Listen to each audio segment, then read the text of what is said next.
Minsan kailangan lang talaga natin ng tiyaga. Pero syempre pag may tiyaga, may nilaga. Hello guys, so meron tayo ditong pinadala ng customer. Galing ito sa ibang shop. Okay, pinagawa niya. So nasira yung receiver niya. Ngayon nagpalit siya ng receiver. Ngayon hindi na mapandar ang motor. Ngayon dinala sa shop sa Bulacan. Hindi natin i-mention kung ano pangalan ng shop. So ilang linggo na naghintay yung customer. Ang sabi ng mekaniko, hindi daw ma-pair, hindi daw maayos. Okay, so ang nangyari dito, yan, buksan natin. May code na rin siya na nilagay. Ayan siya, tingnan natin kung yan ba talagang code niyan. So meron tayo dito pan-check ng ayan o, receiver. Pan-check natin ang receiver at ECU, simulator. Tapos ang ECU, ginawa dito, may nakita akong ano sa likod. Ayan o, may butas na malaki o. Ayan. So ganyan sila guys mag-program. So okay din naman, may pinoprogram din naman ang ECU, pero hindi dapat ganyan kalaki butas. Tinutusok lang dapat to guys eh. So nangyari ito, binakbak. So wala tayong magawa doon, nandyan na yan. So ngayon i-check natin yan kung gumagana ba yung ECU na yan or receiver na pinalit na bago. Sabi daw kasi hindi daw ma-pair. Ito alam ko ano nangyari. Ito ay B, parang ano to eh, NMAX yata to, Aerox, hindi ko kabisado. Ayun, so may tumunog. Okay, so tingnan natin, on natin. So gumagana yung ano, gumagana yung receiver, good yung receiver. Ang wala lang siyang response yung receiver to ECU, tsaka ECU to receiver. Dapat iilaw yung pump na yan oh. Wala guys, hindi siya umilaw. So isa pa doon, wala siyang remote. Ngayon gagawa natin to ng remote. Meron pa ako remote dito na ito. Ayan, mamaya papakita ko sa inyo paano ko siya gagawin. Okay, so unahin natin gawin dito, i-retrieve natin yung receiver. Tingnan natin yung code kung tama or kung ano nangyari doon. Gagamitan natin ng yung legit na pangbasa natin ito. Okay? So pasensya na kayo sa boses guys, medyo paos. Di pa tayo magaling. So yan, umiilaw. Ibig sabihin good yung receiver, hindi lang ina-accept ni ECU. So dun muna tayo sa unang step na check natin. Receiver muna tayo. Okay guys, so naka-ready na yung ating software. So ilagay ko na sa menu.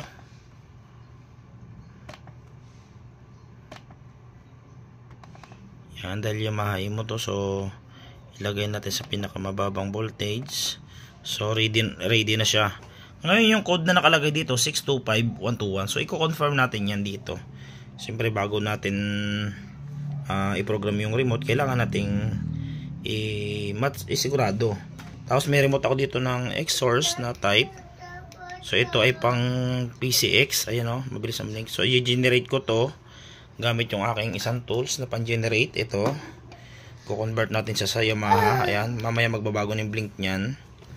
Okay, so retrieve muna tayo guys. So ito yung pin out. Okay, so ipipin out ko muna siya. Tapos tingnan natin kung ano yung mababasa natin na code, kung same ba doon sa nakalagay doon. Okay, so tusok ko muna yung pin natin. Okay guys, so yun, tusok na. Then nagre-retrieve na ako. Tingnan natin. Ayun guys, so yung code niya, ang dami. So mali na yung 625121.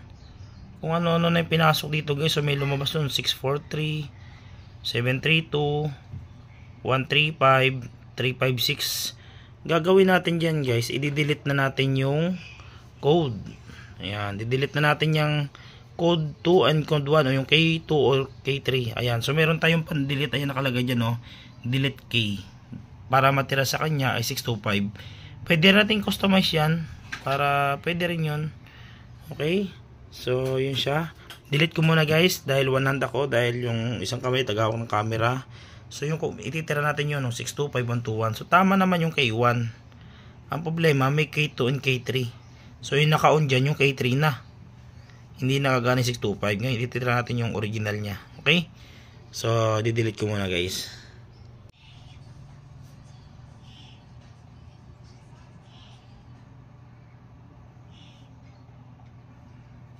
Okay guys, so yun, na-delete ko na yung K2 and K3.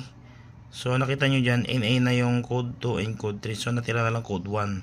So K1. So gagawin natin ngayon dyan, try natin siyang i-read uli kung talagang isa na lang natitira. Okay, so magpipin uli ako, then i-read ko uli. Okay, ayun, so nagre-read ako, verifying na. Ayun guys, so isa na lang. So confirm na yung code niya ay 625121. Okay na. So ngayon, wala na yung dalawang patong. So ito na tayo, 625121 na. Original code na tayo. Yung kagandahan guys, kapag meron kayong original na pang retrieve ng code or hindi ibang tools ginagamit natin, kasi pumapatong ibang tools, hindi katulad ng mga legit na tools natin na kapag retrieve talaga siya ng code na original. Okay, ngayon magpe-pairing tayo ng remote. Generate ko muna to. So convert ko muna sa Yamaha yan, dahil ang ano niya ngayon ay nag-blink niya mabilis, hindi yan pang Yamaha. Okay, so ito kasing remote na to, kahit saan to pwede. Kahit ano i-generate mo dyan, papasok dyan. Yung kaganda ng remote na yan. Okay, so generate muna ako guys. Okay guys, so na-generate na natin yung remote. Testing natin. Ayan na siya. Tapos yung mabilis na blink. Ayun, so Yamaha na siya ngayon. Ngayon, i-prepare natin dun sa receiver natin yan dito. Okay, so pairing muna tayo. Tapos tingnan natin yung magiging result after natin ma-pairing, kung itatanggapin na ba siya ng ECU. Okay, so kapag hindi siya natanggap ng ECU, ang kailangan natin gawin, yung ECU naman ngayon ang i-unlock natin. Okay, para matanggap niya yung bagong receiver. Hindi kasi yan basta guys na magpapalit ka ng receiver o remote. Hindi yan basta-basta matatanggap ng ECU. So kailangan natin i-unlock yung ECU. Ito naman, na-unlock naman siya siguro. O tinry i-program ng mismong pinanggalingan na shop. Ayan. Pero hindi nag-successful. Siguro wala siyang file na original para doon sa pag-unlock. Kaya hindi niya ma-unlock din yung ECU o yung receiver o yung ECU, ganun. So ngayon sasalpa ko siya. Tapos i-prepare ko siya ngayon. Yan. Papasok natin yung code na yan na 625121. Okay. So long press. Pindot mo na isa. Tapos long press natin. Pasok natin ngayon ng code. Ayun. Same din yan sa mga vlog ko nakaraan. And guys, hindi ko na yan tinatago yung mga vlog ko na yan. Pinapakita ko na sa inyo para nakita nyo paano ko siya ginagawa. Kung madali lang ba or mabilis. Ayan. Okay, so nag-ilaw na. Pagpatay, pasok ng code. 1, 2, 3, 4, 5, 6. 1, 2. 1, 2, 3, 4, 5. Next. 1. Next. 1, 2. Next. 1. Long press hanggang sa umilaw yung remote. Tumunog. Ayun. Tapos pindutin natin yung remote. Pag nag-steady yung key, ayun, pair na sila. So, na-pair na ngayon yung remote. Gumana na ngayon yung remote doon sa receiver. Okay. So, pindutin natin. Testingin natin.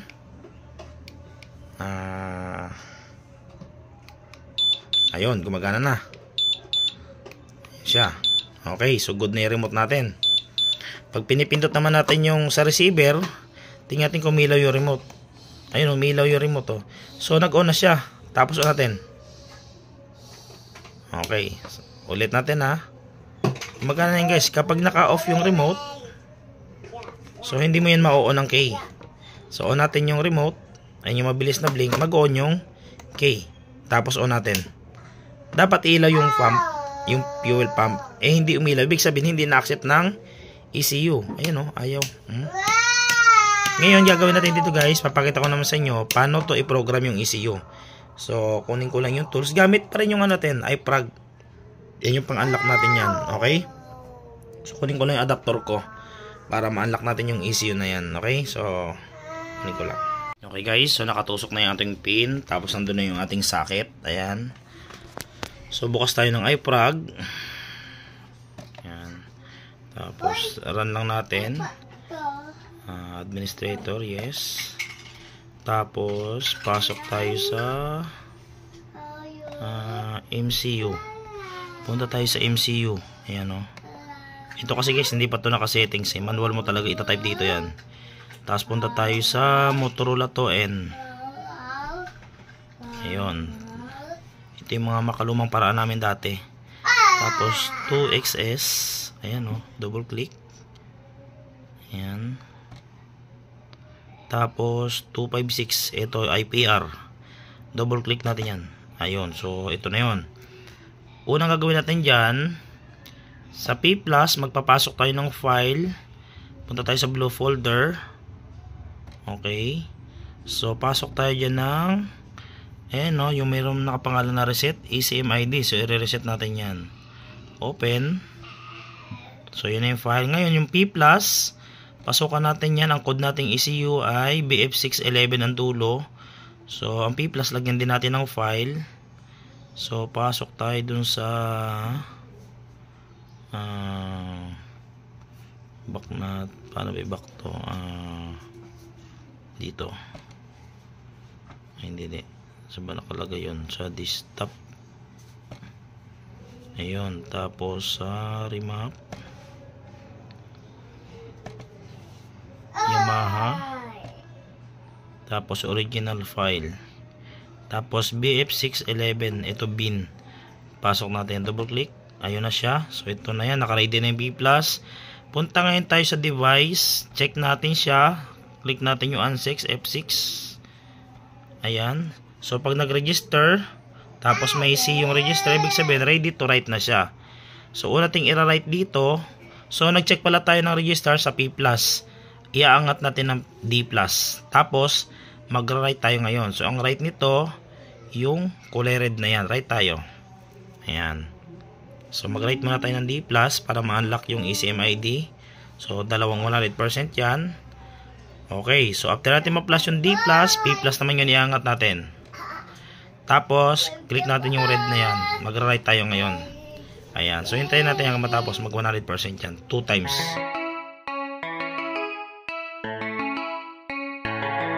Gusto ko lang ipakilala sa inyo ang mga idol ko. Sila nga pala ang mga pinakamahusay na mekaniko sa lahat ng bumubuo ng United Mechanics of the Philippines. Saludo po!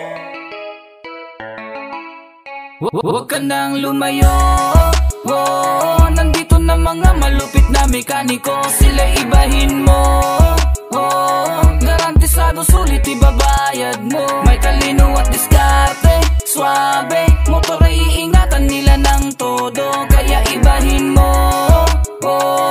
Ibahin mo mga idol ko. Kung may sakit ang iyong motor, dalhin mo sa mahusay na doktor. Mga mekanikong hindi nananaga ng labor. Hilera, Works, Allen, Diaz, Alpi, Ronyo, Linod, maaasahan talaga. Ang misyon ay makatulong sa paggawa, hindi para pagkakitaan ng kapwa. E-Works, Just Mototech, then Shopix Moto. Pangalan na subok na sa serbisyo. Ang mahal nyo na motor, dapat ay matikas, laging matibay. Ipagkatiwala sa mahusay na kamay. Ingatan ang ating kasanda sa buhay. Nandito na mga malupit na mekaniko. Sila ibahin mo. Garantisado sulit ibabayad mo. May talino at diskarte. Suabe, motor ay iingatan nila ng todo. Kaya ibahin mo.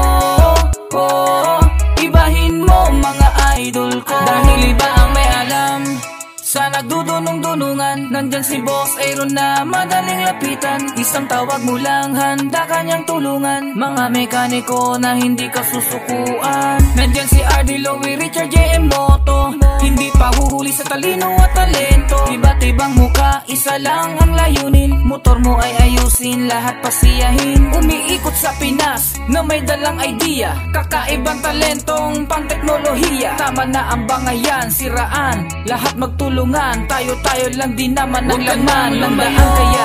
Kaya nandito na mga malupit na mekaniko. Sila ibahin mo. Garantisado sulit ibabayad mo. May talino at diskarte. Suabe, motor ay iingatan nila ng todo. Kaya ibahin mo. Ibahin mo mga idol ko. Huwag ka nang lumayo. Nandito na mga malupit na mekaniko. Sila ibahin mo. Okay guys, so 100% na, okay na siya. So tanggalin na natin yung mga tusok, yung mga sakit, yan. So ngayon tetestingin na natin yung ating ECU at receiver kung magmamatch na sila, kung na-unlock na ba siya. Ayan. So ilalagay natin ito sa ating simulator. Okay. So ito na yung ating simulator.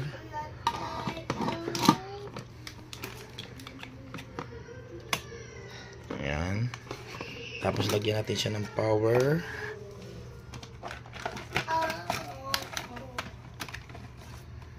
Okay. So ngayon gagawin natin dyan, asan ba yung remote? Ayun. Ito na yung remote natin. So on natin. Ayan. So nag-on na siya. Ayan. Connected yung remote. Ayan. On lang natin to. Ayun o. Nakita nyo guys. Gumana na yung pump. Ibig sabihin na-activate na yung ECU. Gumana na yung receiver to ECU. Ayun. Okay na siya guys. Taran. Okay na siya. Di ba? So goods na to guys. Ganun lang sa kabilis. Samantala doon sa pinagpagawan, umabot ng linggo, hindi pa rin naayos. Ganun lang guys. Kailangan natin ng mga original file at tamang process. Sundan nyo to guys.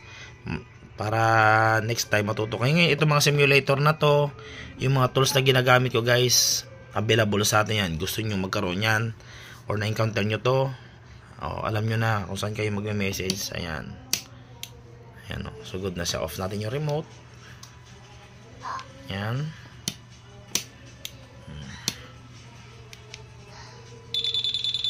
Nag-alarm na rin siya.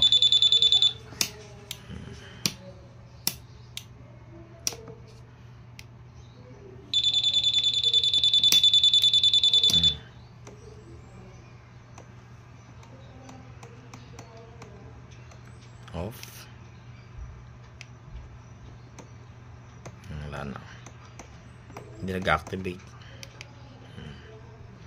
On natin yung remote. Good na.